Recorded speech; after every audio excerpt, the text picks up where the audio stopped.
Praise the lord. హల్లెలూయా.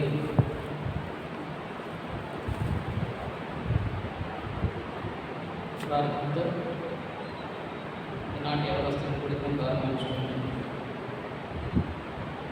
మహాపరిశుద్ధుడైన దేవ, జీవమైన తండ్రి, మీ ఘనమైన నామానికి స్తోత్రం. ఈ పరిశుద్ధ దినమున సాయంకాల సమయంలో యవనస్తుల కూడికలు జరిపించుకోవడానికి చూపించారు. స్తోత్రం. కూడికలు ప్రారంభిస్తున్నారు.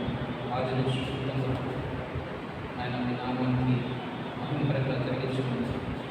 మీ పరిశుద్ధాత్మ సంచారంలో ఈ ప్రాంతంలో ఉంచుకుంటున్నారు. ఎంతమంది ఈ వాక్యాన్ని ఉంచున్నారు వారందరూ తెలుసుకుంటున్నాను. మీ వైపు తిరిగి మీ రక్షణలో కొనసాగించడానికి ఆయన వారి జీవితం తీసుకోవడానికి చూపించారు. నేటి దినాశీర్వాదమైన ప్రార్థన నజరేయుడైన యేసు గొప్ప నిబంధనలు పెట్టుకుంటున్నాను.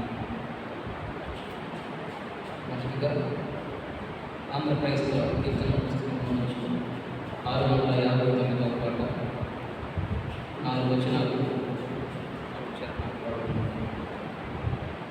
దేవుని స్తుతించుడి, ఎల్లప్పుడూ దేవుని స్తుతించుడి. దేవుని స్తుతించుడి, ఎల్లప్పుడూ దేవుని స్తుతించుడి. ఆయన పరిశుద్ధాలయమందు, ఆయన పరిశుద్ధాలయమందు, ఆయన సన్నిధిలో, ఆయన సన్నిధిలో ఎల్లప్పుడూ దేవుని స్తుతించుడి.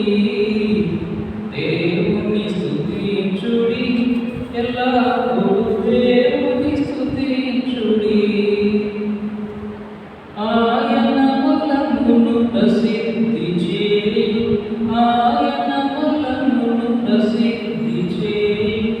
ఆకాశ విశలమందు, ఆకాశ విశలమందు ఎల్లప్పుడూ దేవుని స్తుతించుడి.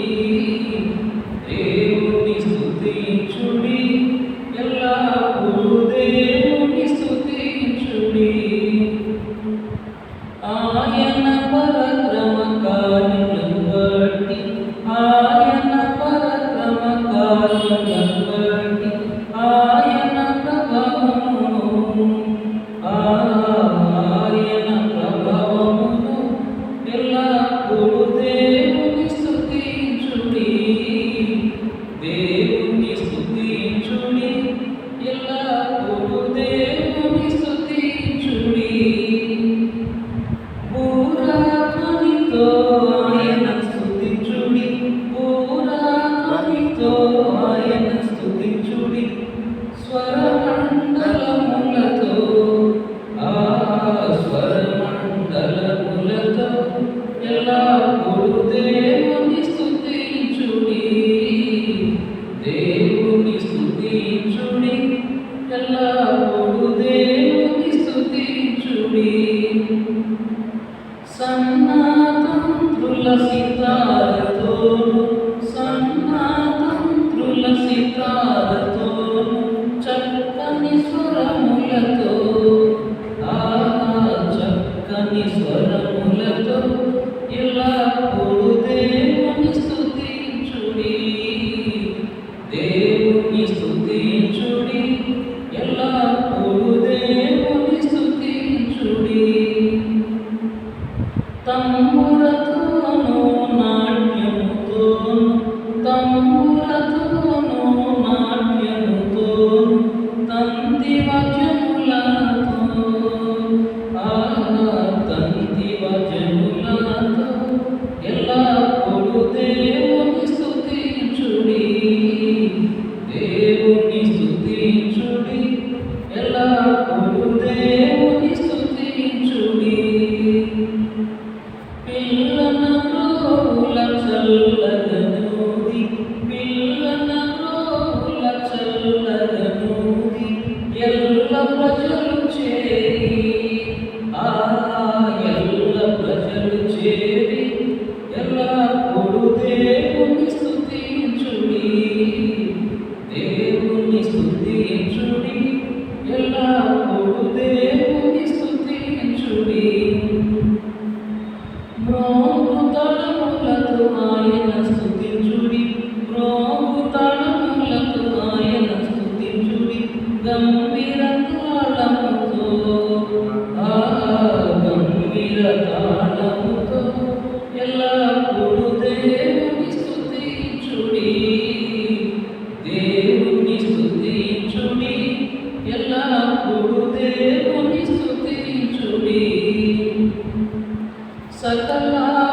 యెహోవా స్తుతించుడి. హల్లెలూయా ఆమేన్. హల్లెలూయా ఆమేన్. ఎల్లప్పుడూ దేవుని స్తుతించుడి. దేవుని స్తుతించుడి. ఎల్లప్పుడూ దేవుని స్తుతించుడి. ప్రైజ్ సహోదరుడు నామం ప్రత్యేకంగా పాడుతాడు.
చూచి నన్ను ఏడిపించిన జాలితో నన్ను చేరదీసిన లోకమంత చూచి నన్ను ఏడిపించిన జాలితో నన్ను చేరదీసిన ఒంటరినయ్యా నా తోడు నిలువవా ఒంటరినయ్యా నా తోడు నిలువవా దావీదు కుమారుడా నన్ను దాటిపోకయ్యా నజరేతు వాడా నన్ను విడిచిపోకయ్యా దావీదు కుమారుడా నన్ను దాటిపోకయ్యా నజరేతు వాడా నన్ను విడిచిపోకయ్యా నీవు తప్ప నాకు ఈ లోకంలో ఎవరున్నారయ్యా నీకు తప్ప నాలో ఎవరికి చోటే లేదయ్యా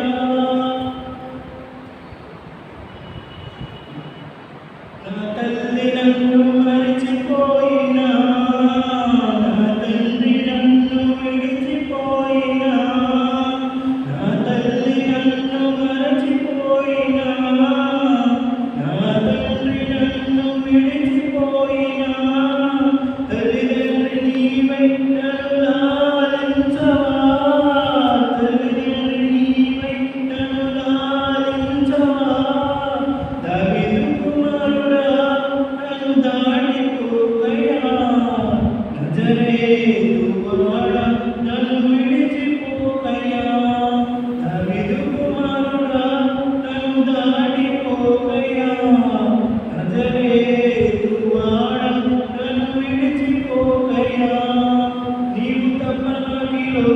లోకంలో ఎవరున్నారయ్యా? నీకు తప్ప నాలో ఎవరికి చోటే లేదయ్యా. దావీదు కుమారుడా నన్ను దాటిపోకయ్యా. నజరేతు వాడా నన్ను విడిచిపోకయ్యా. దావీదు కుమారుడా నన్ను దాటిపోకయ్యా. నజరేతు వాడా నన్ను విడిచిపోకయ్యా.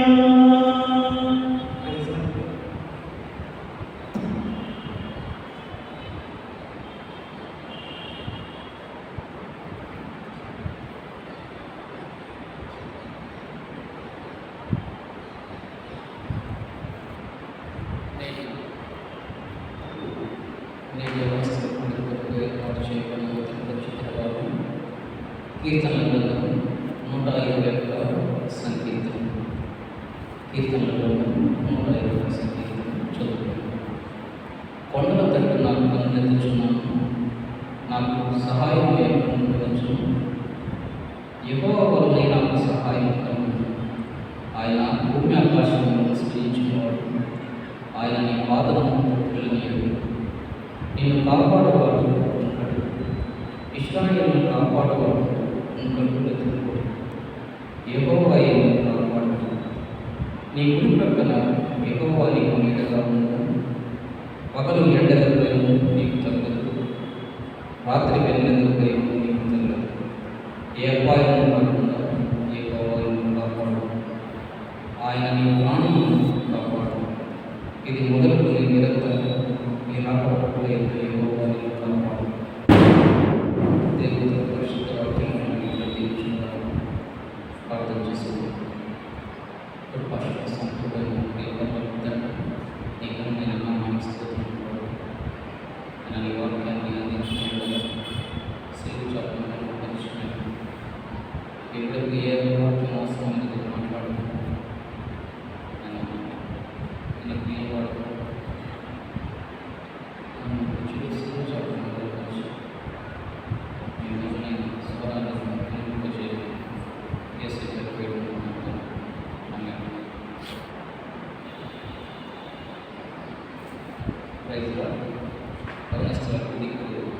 ప్రేమతో ఒకసారి మనందరినీ ఆహ్వానిస్తున్నాం. యవనస్తుల కూడిక, యవనస్తులు దేవుని సన్నిధికి రావడానికి ఎక్కువ ఇంట్రెస్ట్ ఎందుకు చూపించట్లేదు అని మనం ఆలోచిస్తే యవనస్తుల కూడికని కాదు, దేవుని సన్నిధికి మనం ఎందుకు నిర్లక్ష్యం చేస్తున్నాం, దేవుని సన్నిధి నుంచి ఎందుకు దూరం అవుతున్నాం అని ఆలోచిస్తుంది. మనకి ఖచ్చితంగా ఈ లోకంలో ప్రతి వ్యక్తికి కూడా ఒక స్నేహితుడు ఉంటాడు. ఎప్పటి నుంచి మనం స్కూల్లో జాయిన్ అయిన దగ్గర నుంచి అప్ టు చనిపోయే వరకు ఎవరో ఒకరు స్నేహితులు అనుకుంటూ ఉంటారు. ఆ స్నేహం ఏ విధమైన స్నేహం అని మనం ఆలోచిస్తే, ఈ లోకంలో స్నేహితులు అనే వారు ఉంటారు. మనం స్నేహం చేసే వ్యక్తులు మంచివారు లేక చెడ్డవారు అని మనం అంచనా వేసుకోవాల్సిన అవసరం ఉంది క్రైస్తవులుగా. ఎందుకు అంటే యవ్వన కాలంలో కానీ స్నేహాలు ఏ విధంగా ఉంటాయంటే ఆకర్షణ వైపు ఉంటాయి. ఏదైనా ఒక మంచి పని చేయడానికి ఆలోచిస్తారు, కానీ స్నేహితులు ప్రేరేపిస్తే ఏ పనైనా చేయడానికి మనుషులు చూస్తారు. ఆ స్నేహం మంచిదా చెడ్డదా అని మనం ఆలోచించుకుంటే, డియర్ మూడి అనే ఒక భక్తుడు అంటూ ఉన్నాడు, నీ స్నేహితుడు ఎవరో చెప్పు, దాన్ని బట్టి నువ్వు ఎలాంటి వాటికి అంచనా వేస్తావు. అంటే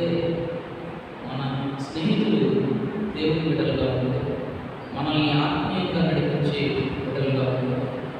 పాపానికి దూరంగా నడిపించే బిడ్డలుగా ఉంటే అటువంటి స్నేహం దేవునికి ఇష్టమైన స్నేహంగా మనం గమనించాలి. అదే దేవుడి మనకు స్నేహితుడైతే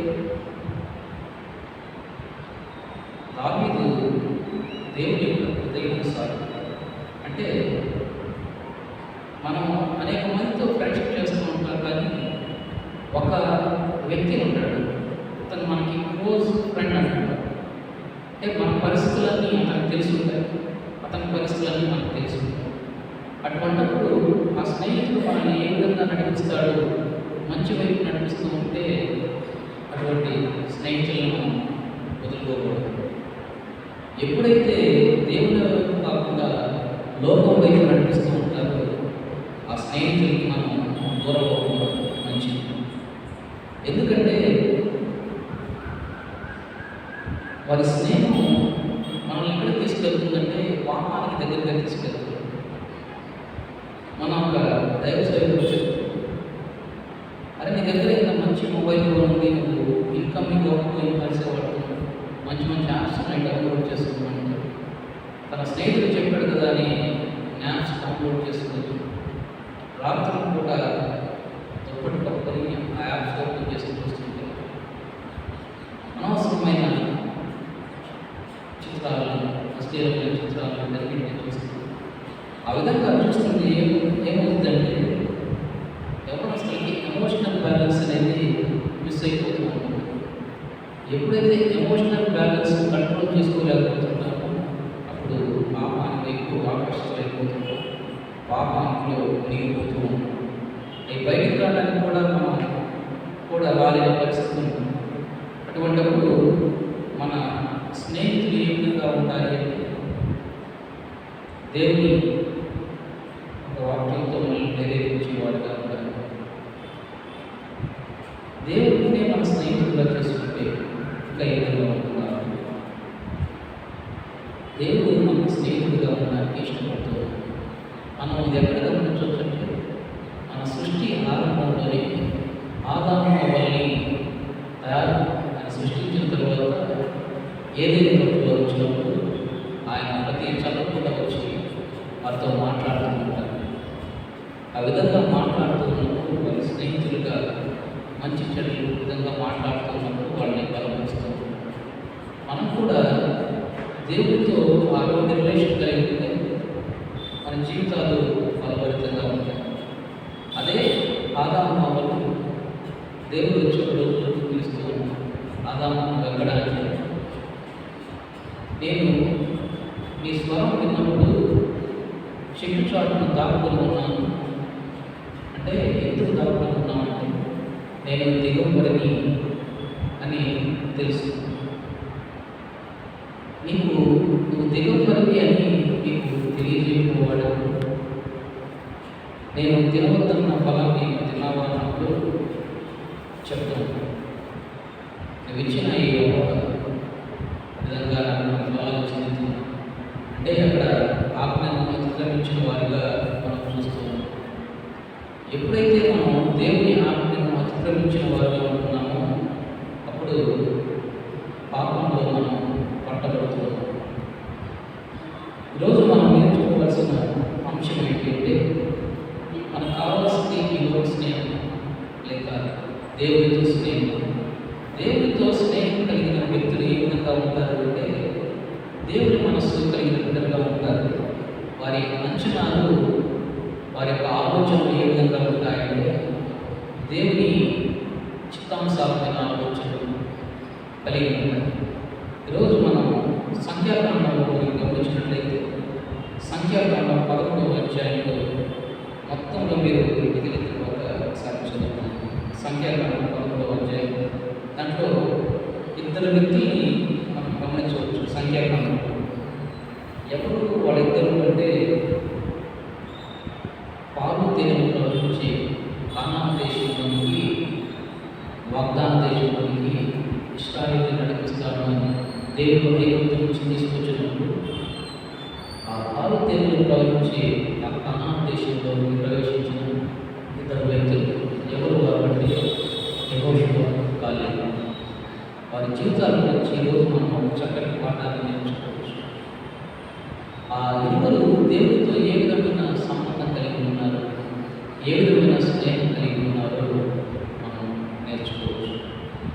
ఎప్పుడైతే మోషే ప్రవక్త కనాను దేశంలో దేవుడు చూడటానికంటే వీళ్ళు కనాను దేశంలోకి ప్రవేశించడానికి ముందు 12 గోత్రాలు వారిలో 12 మంది పెద్దలను సెలెక్ట్ చేసి వాళ్ళని కనాను దేశానికి పంపించడం జరుగుతుంది. ఆ కనాను దేశం పంపించినప్పుడు వారు ఆ కనాను దేశంలో ఏ విధమైన పరిస్థితులు ఉన్నాయి, ఏ విధమైన పంటలు ఉన్నాయి, అక్కడ ఏ విధమైన ప్రాంతాలు ఉన్నాయి, అక్కడ ఏ విధంగా ఉంటున్నారు, అక్కడున్న ప్రతి పరిస్థితిని క్షుణ్ణంగా తెలుసుకుంటామని 12 గోత్రాల నుంచి పంపించినప్పుడు వాళ్ళు వీరు కూడా ఉన్నారు. ఎప్పుడైతే వాళ్ళు వెళ్ళారో అక్కడ పరిస్థితులన్నీ అవగాహన చేసుకొని వస్తూ ఉన్నప్పుడు ఇక్కడ మనం గమనించవచ్చు.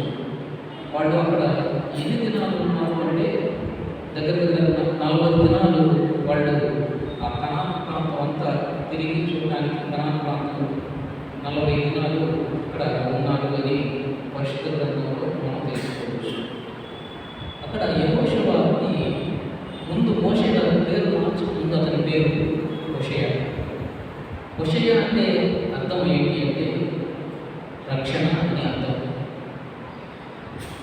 ఆ హోషేయకి మోషే ప్రవక్త యెహోషువ అని పేరు మార్చడం జరిగింది. యెహోషువ అంటే అర్థం ఏంటి అంటే యెహోవాయే రక్షణ. యెహోవాయే రక్షణ అంటే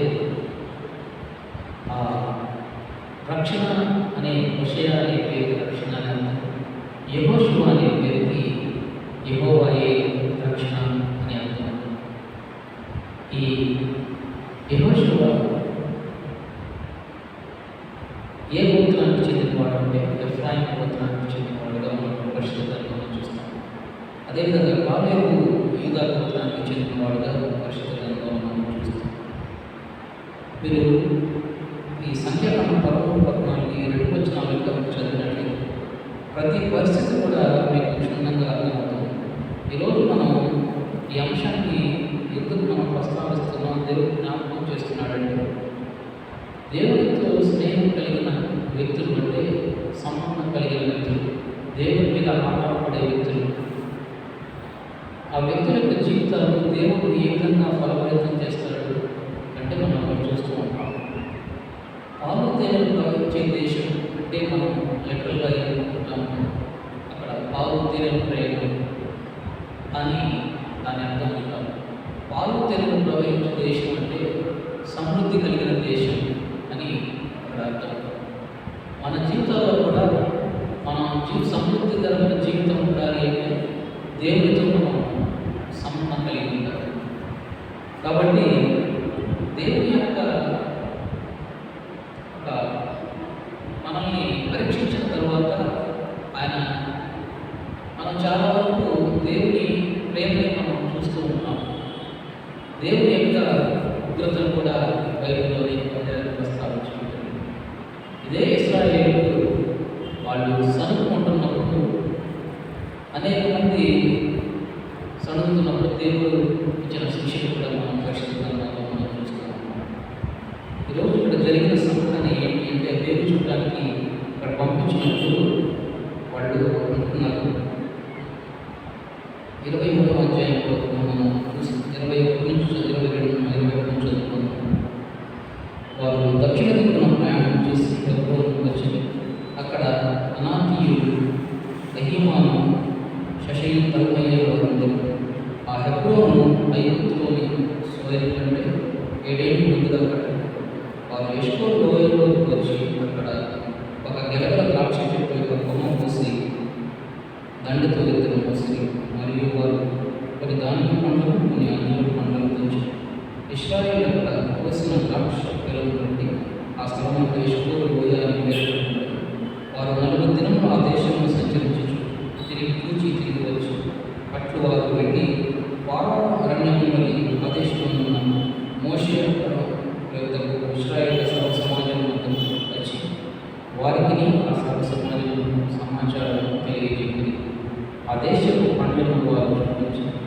వారు అతనికి తెలియపరిచింది ఏమనగా, నీవు పంపిన దేశంలోకి వెళితివి, అది పాలు తేనెలు ప్రవహించే దేశమే, దాని పనులు ఇవి. అయితే ఆ దేశంలో నివసించే జనులు బలవంతులు, వారి పట్టణములు ప్రాకారములు, అవి మిక్కిలిపోయి. మరియు అక్కడ అనాకీయులను చూచితివి. అమాలేకీయులు దక్షిణ దేశంలో నివసిస్తున్నారు.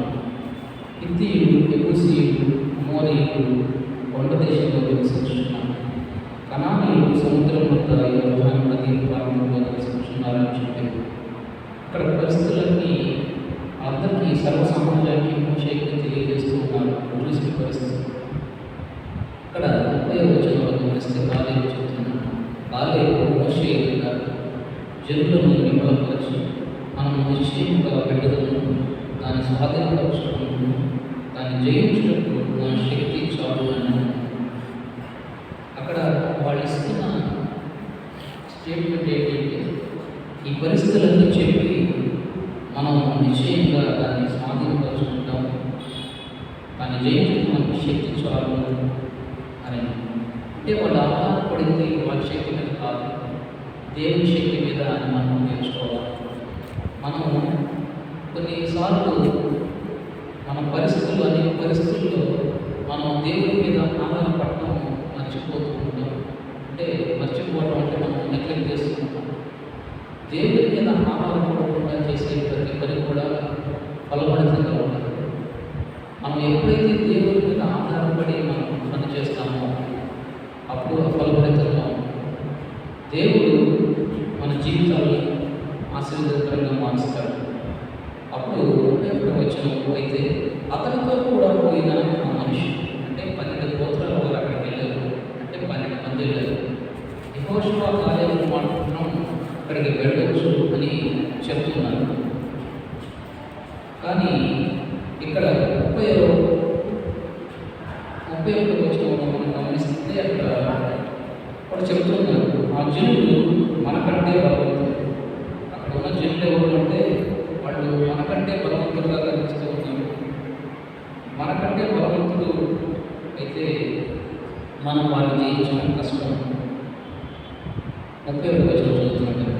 అయితే అతనితో కూడా పోయిన మనిషి, ఆ జనులు మనకంటే బలవంతులు, మనము వారి మీదికి పూజారులు, మరియు వారు తాము సంచరించి చూచిన దేశం గురించి ఇశ్రాయేలుతో చెడ్డ సమాచారం చెప్పి, మేము సంచరించిన దేశం, చూచిన దేశము తన నివాసులను భక్షించు దేశం, దానిలో మాకు కనబడిన జనులందరూ ఉన్నత దేవుడు, అక్కడ నెఫీయులకు సంబంధులైన అనాకు వంశపు నెఫీయులను చూచుకుని మా దృష్టికి మేము విడతలుగా పొందివి, వారి దృష్టికి నీ అట్లే పొంది అక్కడ మీరు చెడ్డ సమాచారాన్ని ఇస్తూ ఉన్నారు. యెహోషువ కాలేబు మాత్రం అక్కడ ఆ ప్రాంతంలో మనం ఉండడం జయించగలము, ఆ ప్రాంతాన్ని మనం స్వాధీనపరచుకోగలము అని అక్కడ దాన్ని జయించడం మన శక్తి చాలు. దేవుడి మీద ఆధారపడితే మన శక్తి, దేవుడే మనకి తోడైపోయాడు కాబట్టి ఆ విధంగా చెప్తున్నప్పుడు వారితో ఉన్న చెడ్డ సమాచారం వచ్చింది. ఆ చెడ్డ సమాచారం ఏం చేస్తుందంటే వీళ్ళని భయభ్రాంతులుగా చేస్తుంది. ఎప్పుడైనా మనం చేసే నిర్ణయం ఏ విధంగా ఉండాలి అంటే, దేవుడి మీద ఆధారపడిన వారు చేసే నిర్ణయం వేరుగా ఉంటుంది. ఈ లోక సంబంధమైన ప్రతి పరిస్థితి మీద ఆధారపడి చేసే నిర్ణయం వేరుగా ఉంటుంది. మనం ఇక్కడ గమనించవలసింది, వారు దేవుడి మీద ఆధారపడ్డారు కాబట్టి వారు చెప్తుంది ఏంటంటే మనం వారిని జయించడానికి మన శక్తి సరిపోతుంది. అక్కడ వారు చూసిన ప్రతి పరిస్థితి కూడా వీరికి వ్యతిరేకంగానే ఉంటుంది. వాళ్ళు అక్కడ ఉన్నత దేవులుగా కనిపిస్తున్నారు, బలవంతులుగా కనిపిస్తున్నారు, ప్రాకారాలు కలిగిన వ్యక్తులుగా కనిపిస్తున్నారు, అటువంటి మిడతల వలె కనిపిస్తున్నాం. మేము వాళ్ళని చూసినప్పుడు వాళ్ళకి మేము మిడతలుగా కనిపిస్తున్నట్లు లేవు, వాళ్ళు మమ్మల్ని చూసినప్పుడు వాళ్ళకి మేము మిడతలు లేవు. ఈ విధంగా తక్కువగా ఉన్న పరిస్థితుల్లో కూడా అటువంటి ఎఫీరియల్గా, అటువంటి పరిస్థితులన్నింటిలో కూడా చూసిన రాజేంద్ర గారు మనం వారిని స్వాధీనపరచుకోగలము. మనం జనుల నుండి కూడా వచ్చి ఆయన మనం నిశ్చయంగా వెళ్ళుదాం. మన ప్రయాణం ఏ విధంగా ఉండాలి అంటే దేవుడితో కలిసి వెళ్ళే ప్రయాణం, ఆయన మీద ఆధారపడే ప్రయాణం ఏ విధంగా ఉండాలి. మనం ఏ కార్యం తలపెట్టినా కూడా అది దేవునికి ఘనత తెచ్చేదిగా ఉండాలి. ఈరోజు మనం నేర్చుకుంటున్న అంశం ఇదే. ఎప్పుడైతే మన జీవితాల్లో ప్రతికూల పరిస్థితులు ఉన్నాయో దేవుడు మనతో ఉంటే మనం ఆ ప్రతికూల పరిస్థితి కూడా మన అనుకూలంగా మారుతాం. ఈరోజు మనం నేర్చుకోవాల్సిన పాఠం కూడా ఇది. ఈ లోకంలో మన స్నేహం ఏ విధంగా ఉంది, మన స్నేహితులు ఏ విధంగా ఉన్నాం. దేవుడే మన స్నేహితులైతే అంటారు ఈ లోక సంబంధమైన స్నేహం దేవుడితో వైరంగా అంటే ఈ లోక సంబంధమైన స్నేహం ఏ విధంగా అంటే అనేక తప్పుడు నిర్ణయాలు మనం తీసుకెళ్తాం. దేవుడిలో ప్రేరేపించే ఆత్మ సంబంధమైన స్నేహితులు బలపరుస్తారు, కానీ ఈ లోక సంబంధమైన స్నేహితులు మనల్ని ఇచ్చిన జ్ఞానం తీసుకెళ్ళడానికి వాళ్ళు సాతాను చేతిలో వాడబోతూ ఉంటారు. దేవుని ముందు నమ్మకం ఇస్తే దేవుడే తన స్నేహితుడైతే ఏ విధంగా ఉంటుందో చిన్న ఎగ్జాంపుల్ నిజంగా సంఘటన చెప్పి నేను తెలియజేస్తాను. అది ఏంటి అంటే బక్సింగ్ గారి గురించి అంటే తెలిసాను. బక్సింగ్ గారు రోజు ఒక ప్రాంతానికి వెళ్ళి వాక్యాన్ని అందించిన తర్వాత ఆయన ఆదివారం హైదరాబాద్ పట్టణానికి రావాల్సి ఆ మీటింగ్ చేసుకున్న తర్వాత ఆయన దగ్గర చూసుకుంటే ఆయన దగ్గర హైదరాబాద్ వెళ్ళడానికి ఛార్జెస్కి డబ్బులు కూడా లేదు. ఆయన ప్రార్థన చేసుకున్నప్పుడు నేను హైదరాబాద్ పట్టణానికి వెళ్ళాను. పరిస్థితులు అనుకూలంగా వచ్చిన ప్రార్థన చేసుకున్నప్పుడు ఇప్పుడు దానికి ఒక స్వరం మీద ఇస్తాను. రైల్వే స్టేషన్కి వెళ్ళిపోయి ఆయన అంటున్నాడు, అసలు నాకు వెళ్ళడానికి డబ్బులు లేని రైల్వే స్టేషన్ ఏమనుకుంటున్నాను అన్నీ దేవస్థానానికి లోపలికి రైల్వే స్టేషన్కి వెళ్ళిపోయాడు. అక్కడ వెళ్ళిన తర్వాత మళ్ళీ ఆలోచిస్తున్నాను, స్వరం వినిపిస్తాను. నేను వెళ్ళి టికెట్ క్యూలో నిలబడు, టికెట్ కొనడానికి డబ్బులు లేకపోతే ఏ విధంగా క్యూలో నిలబడాలి.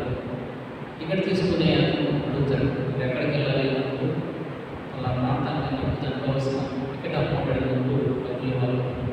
ఇప్పుడు డబ్బులు ఇవ్వని ఆలోచన చేస్తున్నాను. వెళ్ళి టికెట్ క్యూలో నిలబడడం వెళ్ళే నిలబడడం జరిగింది. ఆ టికెట్ తీసుకునే వ్యక్తులు ఒకరు అట్లా ముందుకు వెళ్ళిపోతూ ఉన్నారు. ఇంకా ఇద్దరు ఉన్నప్పుడు బక్సింగ్ గారు ప్రార్థన చేస్తున్నాను. వెనక నుంచి ఒక వ్యక్తి చాలా వేగంగా వచ్చి బక్సింగ్ గారు మీరు బక్సింగ్ గారు అన్నప్పుడు అవునప్పుడు మీ సందేశాలు ప్రభావితం చేస్తాను. ఒక ఆన్కు వాళ్ళు ఉన్నామని చెప్పి ఆన్కు చేసి గారికి వెళ్ళిపోతాను. ఇప్పుడు బక్సింగ్ గారు టికెట్ తీసుకోవడానికి అడిగినప్పుడు అవి కౌంట్ చేస్తూ ఉన్నప్పుడు టికెట్ ఎంత హైదరాబాద్ పెట్టడానికి టికెట్ ఛార్జ్ ఎంతో కరెక్ట్గా బక్సింగ్ గారికి అందించాము. అంటే దేవుని సహాయం ఏ విధంగా ఉంటుంది అనేది ఒక మంచి ఉదాహరణ ద్వారా యథార్థ సంఘటన ద్వారా మనం తెలుసుకోవాలి. దేవుడితో స్నేహం కలిగిన వ్యక్తులు అది మనం ఏ కోణంలో కూడా మనం ఆలోచించినట్లయితే మనం కూడా బలపడుతాం.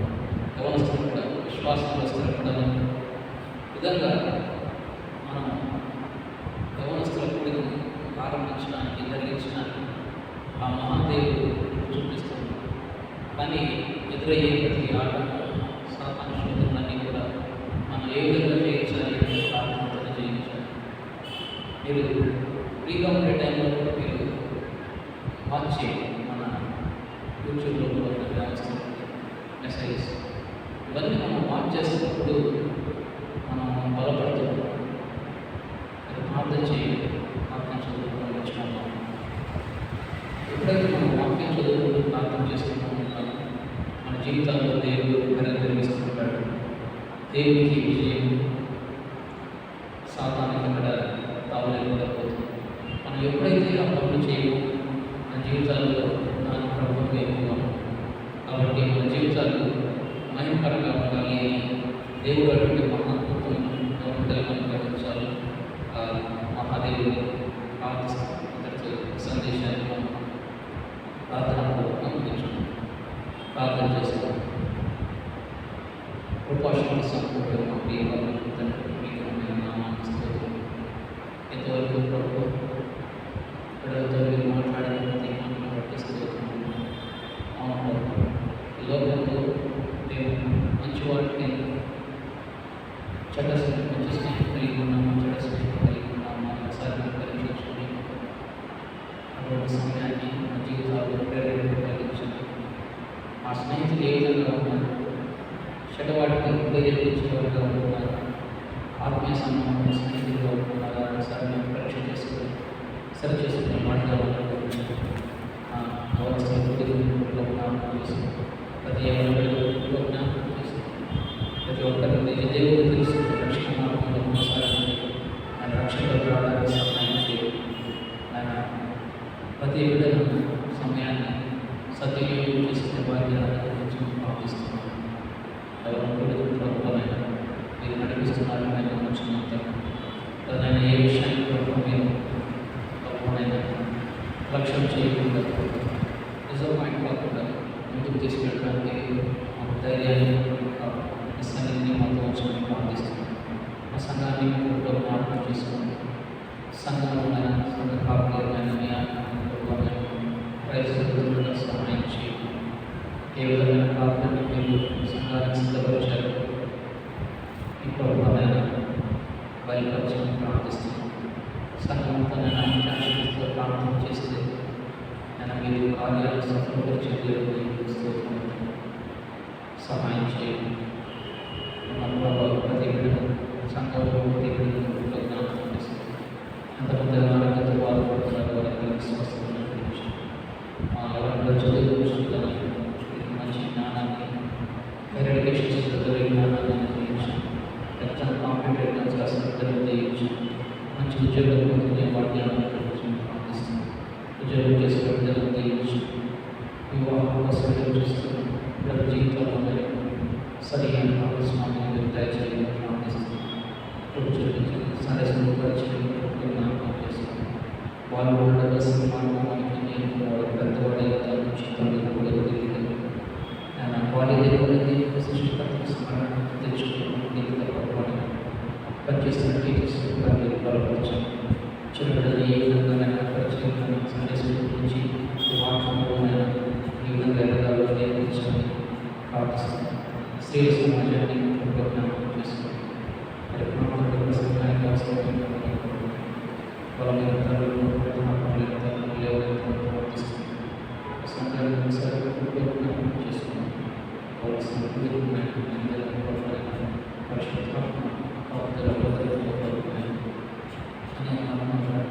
రక్షణ నుంచి దాంట్లో వాడుకోండి. నేటికి నాశనం దీనికి లేవడం ఇది పరికరాన్ని పిల్లలు ఇది పరిస్థితి నాలో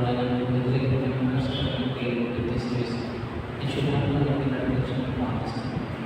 తిరిగి నాకు సామాన్య ప్రభావం లేదు. లక్ష్యంలో స్థిరంగా కొనసాగించడానికి వాక్యం ప్రార్థన చేసుకోవడానికి తల్లిదండ్రులకి బాగున్నాయి. అటువంటి తలపోలను తెలుసుకుంటాం. నేటి నా శ్రద్ధకి పడతాను. అసలు సేవలు గొప్పగా పెట్టుకున్నాను.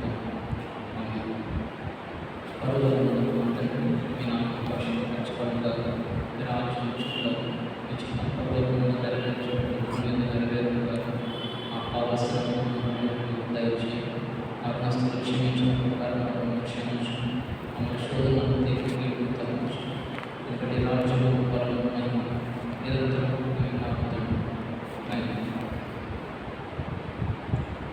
ఆశీర్వాదం వర్షింపదే ఆశతో నీ సత్యవదతము ఈ మాటి మీద కృమారించు దేవా క్రమణ ప్రేమ కృమారించు దేవా